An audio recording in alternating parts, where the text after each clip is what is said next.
की, अमेठी की महान जनता हमारे सामने है और आप के सपूत हैं, जिन सपूतों ने बल्कि ईवीएम मशीन से पैदा करना सीखा, इसलिए आपका जोश दिखना चाहिए। भारत माता की, दोनों एकता की मुट्ठी बींचकर भारत माता के गौरव को प्रणाम करने का प्रयास करें दोनों। भारत माता की, भारत माता की। ओबीसी मोर्चे के सम्मेलन में मंच पे विराजमान जिला पंचायत के अध्यक्ष श्रीमान राजेश मसाला जी, ओबीसी मोर्चे के जिला अध्यक्ष श्री घनश्याम चौरसिया जी, भारतीय जनता पार्टी के जिला अध्यक्ष भाई राम प्रसाद मिश्रा जी, मोर्चे के प्रदेश कार्य समिति सदस्य श्री सुरेश यज्ञ सैनी जी, श्री फूलचंद कसौदन जी, डॉक्टर एसपी पाल साहब, आदरणीय नरेंद्र मोदी जी के संकल्प के भाव को कुछ पंक्तियों के माध्यम से आपके बीच प्रस्तुत करके मैं अपने विचार की यात्रा को आगे बढ़ाने का प्रयास करूंगा। हम निकल पड़े हैं प्रण करके, प्रधानमंत्री जी पूरे देश की जनता का आह्वान करते हुए अपने भाव प्रस्तुत कर रहे हैं। हम निकल पड़े हैं प्रण करके, तन मन अपना अर्पण करके, जिद है एक सूर्य उगाना है, अंबर से ऊंचा जाना है, विकसित राष्ट्र बनाना है, विकसित राष्ट्र बनाना है। प्रधानमंत्री आदरणीय नरेंद्र मोदी जी ने 2047 तक भारत को विकसित राष्ट्र बनाने का संकल्प लेकर 10 सालों में बिना रुके, बिना थके, एक भी दिन की छुट्टी लिए बिना, एक भी दिन बीमार हुए बिना भारत की 140 करोड़ जनता को अपना परिवार मानकर जिस संकल्प और शिद्दत के साथ अपनी राजनीतिक जिम्मेदारी को निभाया है, भाई बहनों, आज भारत ही नहीं पूरी दुनिया के लोगों में हमारे देश का सम्मान बढ़ा है, भारत माता का गौरव बढ़ा है। हमारी सरकार का संकल्प सबके साथ, सबका साथ और सबके विकास का संकल्प है। हमारी सरकार का संकल्प भारत की अर्थव्यवस्था को दुनिया की बड़ी इकोनॉमी बनाने का है। हमारी देश की सरकार का संकल्प भारत के हर व्यक्ति को समर्थ बनाकर देश की मुख्य धारा से जोड़ने का है।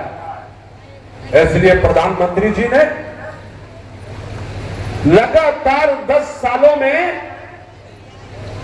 वो सब करके दिखाया जो कांग्रेस पार्टी की 50 साल की सरकारों में भी नहीं हुआ। आज हम लोग ओबीसी मोर्चे के बैनर पर विशेष तौर से ओबीसी समाज के भाई बहनों का थोड़ा सा ध्यान और अपील करने के लिए आपके बीच उपस्थित हुए हैं, इस आशा के साथ कि आप सब प्रधानमंत्री जी के द्वारा उठाए गए कदमों पर नोटिस लेंगे,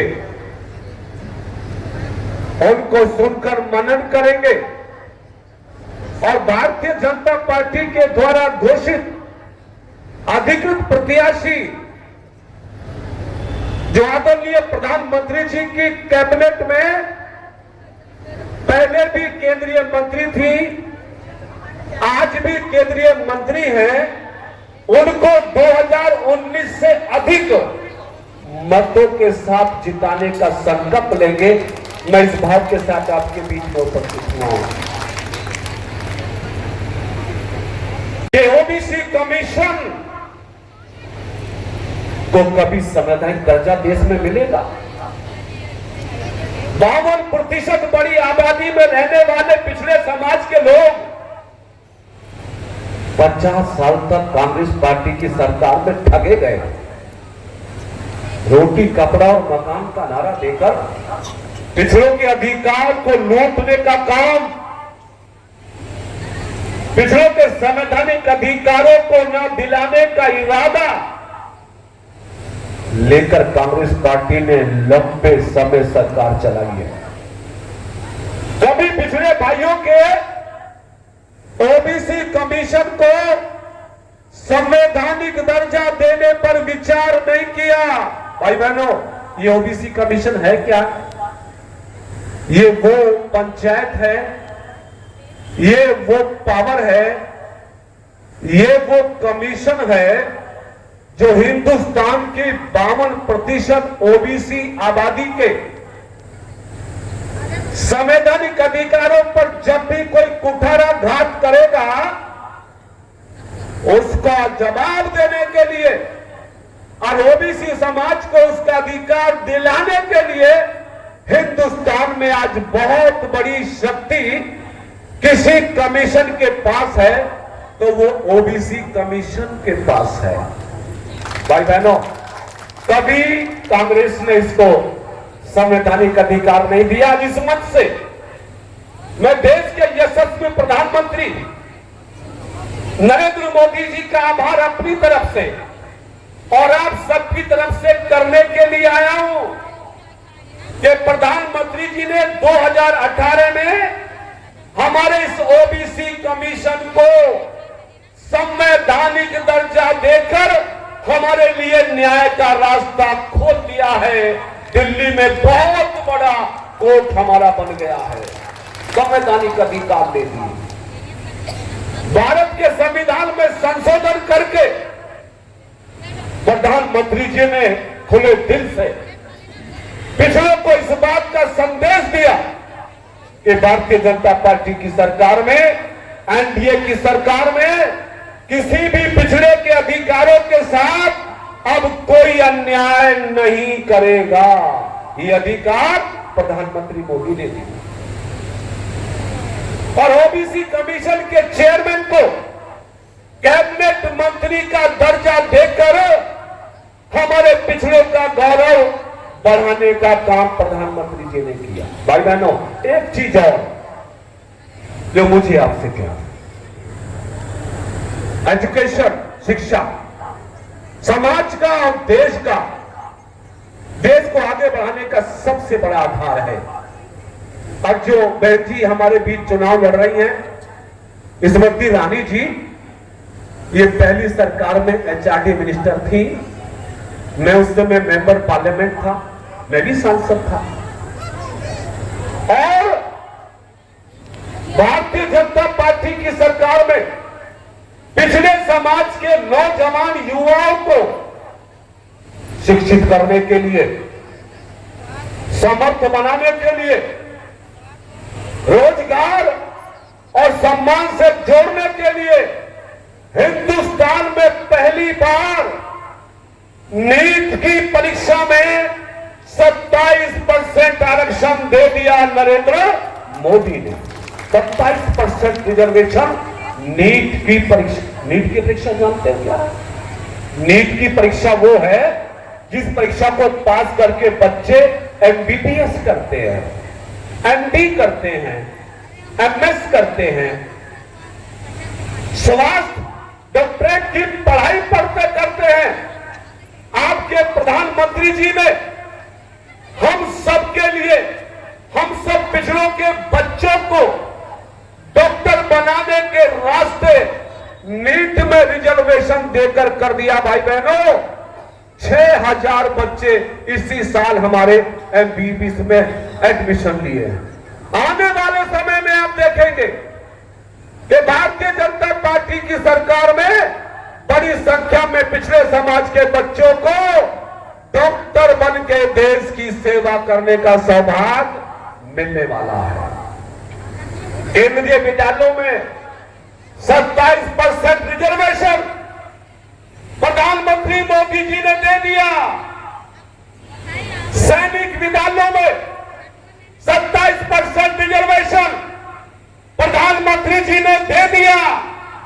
क्रिमिनल आय सीमा 6 लाख से बढ़ाकर 8 लाख करने का काम देश के प्रधानमंत्री नरेंद्र मोदी जी ने कर दिया। भाई बहनों, अपनी कैबिनेट में प्रधानमंत्री जी ने 27 OBC सांसदों को मंत्री बनाकर पूरे देश में पिछड़ों को हिस्सेदारी देने का काम कर दिया। भाइयों, जो काम कांग्रेस 50 साल में नहीं कर पाई, वो मोदी जी ने हमारे OBC समाज को करने का काम किया। 35% केंद्र की सरकार में OBC मंत्रियों की संख्या 35%। इसलिए मैं अपने परिवार के बीच, अपने भाइयों के बीच ये अपील करने आया हूं कि जिन प्रधानमंत्री जी ने भारतवर्ष के 52% पिछड़ों को संवैधानिक अधिकार देकर, शिक्षा के अधिकार देकर, राजनीतिक हिस्सेदारी देकर और कल्याणकारी योजनाओं का लाभ देकर 10 सालों में जो काम किया है भाई बहनों, उसी का परिणाम है कि अब 10 सालों में हिंदुस्तान के 25 करोड़ लोग गरीबी की रेखा से बाहर आ गए हैं, गरीबी से निकल आए हैं। खुशहाली बढ़ी है, तरक्की बढ़ी है, पिछड़ों का अधिकार मिला है। इसलिए भाई बहनों, मैं आपके बीच अपील करने आया हूं कि जिस प्रतिबद्धता के साथ प्रधानमंत्री जी ने हमारे बड़े समूह को इस देश की मुख्य धारा से जोड़ने का काम किया, आज हम सबकी जिम्मेदारी है कि उस प्रधानमंत्री को तीसरी बार भी हम प्रधानमंत्री बनाकर ही दम लेंगे। बनाओगे ना? बनाओगे ना? आपकी वाले बोला करो भाई, अब की बार 400 पार। क्या बोले? अब की बार, अब की एक बार, फिर एक बार, और देश तो कुछ और भी, मोदी सरकार। देश में लहर हुई है, देश में उत्साह है, देश आज प्रफुल्लित है। और तीसरी बात, प्रधानमंत्री नरेंद्र मोदी जी को सत्ता में लाने के लिए जाति के बंधन से ऊपर उठ के, धर्म की सीमाओं को से ऊपर उठ के राष्ट्र के निर्माण के लिए, राष्ट्र के विकास के लिए आज हिंदुस्तान का हर व्यक्ति प्रधानमंत्री के रूप में नरेंद्र मोदी जी को चुनना साफ चाहता है। क्योंकि सबका साथ सबका विकास, मैंने पहले कहा, मैंने OBC समाज के बारे में कुछ तथ्य आपके बीच रखे, लेकिन सत्य तो और भी बड़ा है। और सत्य यह है भाई बहनों कि प्रधानमंत्री जी ने भारत की एकता और भारत की अखंडता को मजबूत करते हुए जम्मू कश्मीर से, जम्मू कश्मीर को कलंकित करने वाली, भारत की डेमोक्रेसी को कमजोर करने वाली धारा 370 को हटा के जम्मू कश्मीर को भारत के अभिन्न अंग के रूप में स्वीकार करके हिंदुस्तान की एकता अखंडता को बढ़ाने का काम किया। प्रधानमंत्री जी ने जम्मू कश्मीर में आतंकवाद पर चोट करके पाकिस्तान में पाकिस्तान के आतंकवादियों को जवाब देकर इस बात का संकेत दे दिया कि हम 370 को भी हटाएंगे और आतंकवाद के जरिए जो हमारे देश में शांति पैदा करने का काम करेगा उसको हम घर में घुसकर मारने का भी काम करेंगे। 370 हट गई। 500 साल का मंदिर निर्माण का संघर्ष हिंदुस्तान के लोगों ने अपने जान की कुर्बानी देकर किया।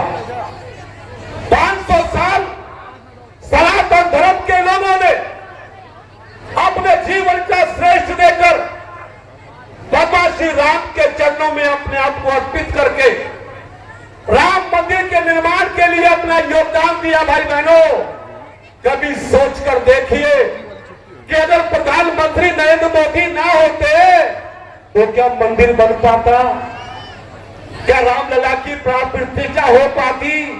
नहीं हो पाती ना। हम आज भारत के लोग और भारत के बाहर भी रहने वाले लोग तमाम सनातनी आज इस बात का गौरव महसूस करते हैं कि 100 करोड़ से ज्यादा हिंदुओं के भाव को प्रधानमंत्री ने सम्मान देते हुए 22 जनवरी को अयोध्या में भगवान रामलला की प्राण प्रतिष्ठा करके 500 साल के इंतजार को समाप्त करने का काम किया, सनातन का सम्मान बढ़ाने का काम किया। ये ऐसे काम हैं जिन्हें कांग्रेस, सपा, बसपा, सीपीआई, सीपीएम और छोटी मोटी पार्टियां कभी नहीं कर सकती, क्योंकि कांग्रेस पार्टी ने तो राम के अस्तित्व को नकार दिया। समाजवादियों ने रामचंद्रमानस का अपमान किया और बहुत सारी पार्टी के लोगों ने प्राण प्रतिष्ठा के समय निमंत्रण को ठुकराया। जिन्होंने भगवान श्री राम का निमंत्रण ठुकराया है, आज देश से उनको ठुकराने का समय आ गया। भाई बहनों, उनको जवाब दे दो कि राम को ठुकराने वाले अब देश की सत्ता के नजदीक नहीं फटक पाएंगे। और आप महान जनता हैं, अमेठी के भाई बहन, आप योद्धा हैं, आप महान हैं। आपने भारत के लोकतंत्र को मजबूत किया है। आपने भारत में भारत माता के गौरव को बढ़ाया है। जिस अमेठी को कांग्रेस पार्टी के लोग अपनी बबूती समझते थे, उस अमेठी में आपने कमल खिला के प्रधानमंत्री मोदी का सम्मान बढ़ाया है। भाई बहनों, आपने अमेठी से सांसद बनाया बहन जी को, स्मृति ईरानी जी को, और प्रधानमंत्री ने आपकी शक्ति, आपके सामर्थ्य के आधार पर हिंदुस्तान को आगे बढ़ाने में कोई कमी नहीं छोड़ी। अब फिर आपके सामने मौका है और फिर आपके सामने अवसर है। मैं अपील करने आया हूं हाथ जोड़ के आपके बीच, और खासतौर से पिछले समाज के लोगों से विशेष आग्रह करने आया हूं कि जितने मतों से आपने 2019 में स्मृति जी को जिताया था, उसमें 1 लाख, 2 लाख, 3 लाख वोट इस बार और जोड़ना है। नरेंद्र मोदी जी ने पूरे देश में भारतीय जनता पार्टी के कार्यकर्ताओं का आह्वान किया है। मैं प्रधानमंत्री जी का संदेश लेकर आपके बीच आया हूं, उनका वाहक बनके, उनका सेवक बनके। प्रधानमंत्री जी 2 बात कही है आपके लिए। एक तो ये कहा है कि जाके अमेठी के भाई बहनों को मेरा राम राम कहना। राम राम भेजा मोदी जी ने, बोलो राम राम। मोदी जी ने आप सबको राम राम भेजा है। और दूसरा कहा है कि भाई बहनों से अपील करना कि जितना वोट आपके बूथ पर पिछले चुनाव में मिला था, उसमें 370 वोट और जोड़ना है, और जोड़ना है। पिछले बूथों पर मिले चुनाव में 370 वोट और जोड़ना है। प्रधानमंत्री जी ने यह संदेश आप सबको भेजा है। मानोगे संदेश प्रधानमंत्री जी का? आग्रह मानोगे ना? बढ़ाओगे ना 370 वोट हर बूथ पर? बढ़ाना चाहिए। प्रधानमंत्री जी ने 10 साल में 4 करोड़ मकान दिए हैं बेघर भाइयों को और 5 साल में 3 करोड़ मकान और देने का संकल्प ले लिया है हमारी पार्टी। 10 करोड़ बहनों को उज्ज्वला योजना के अंतर्गत गैस के कनेक्शन दिए हैं प्रधानमंत्री जी ने। 12 करोड़ बहनों को इज्जत कर दिए हैं। 13 करोड़ किसानों को प्रधानमंत्री सम्मान किसान निधि का लाभ दिया है। 50 करोड़ जनधन खाते खोले हैं।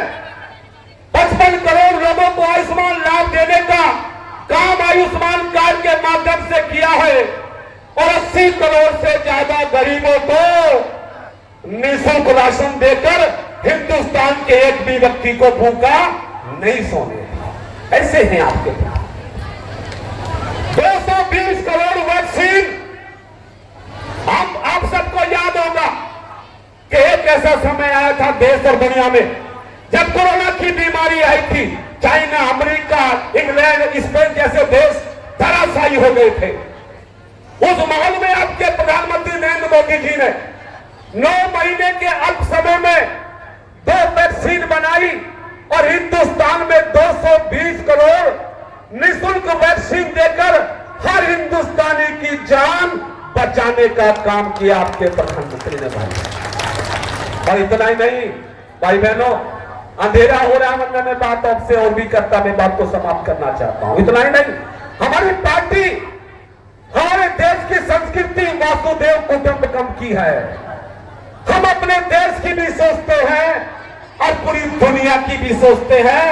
इसलिए प्रधानमंत्री जी ने 100 से ज्यादा देशों को निःशुल्क वैक्सीन देने का भी काम किया। इसलिए मैं आप सबसे अपील करता हूं, मैं आपसे आग्रह करता हूं कि आप सब लोग अमेठी के हर मतदाता के बीच और खासतौर से ओबीसी समाज के लोग, मैं आपसे अपील करना चाहता हूं कि आप सबको घर घर में मोदी जी का संदेश पहुंचाना है और बहन स्मृति ईरानी जी को उनके चुनाव चिन्ह कमल के सामने का बटन दबाकर लाखों लाखों मतों से जिताना है। ये अपील करने में आपके बीच में आया था। तो लाइन के बात को समाप्त कर रहा हूं कि हजारों कारवां गुजरे होंगे इन रास्तों से, लेकिन हमारा मुकाम अभी बाकी है। अभी तो नापी है 2 गज जमीन हमने, अभी तो सारा आसमान बाकी है। आसमान बाकी है भाई बहनों।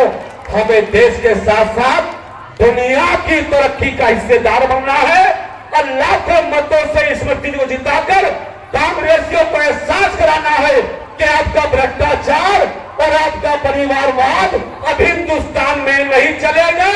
चलेगा तो कमल का फूल चलेगा। इन शब्दों के साथ अपनी वाणी को देता हूं विराम। जोर से बोलो जय श्री राम, जय जय श्री राम। उत्तर प्रदेश की तमाम छोटी बड़ी खबरों को देखने के लिए अमेठी टुडे न्यूज को सब्सक्राइब करें और बेल आइकन हिट करना न भूलें।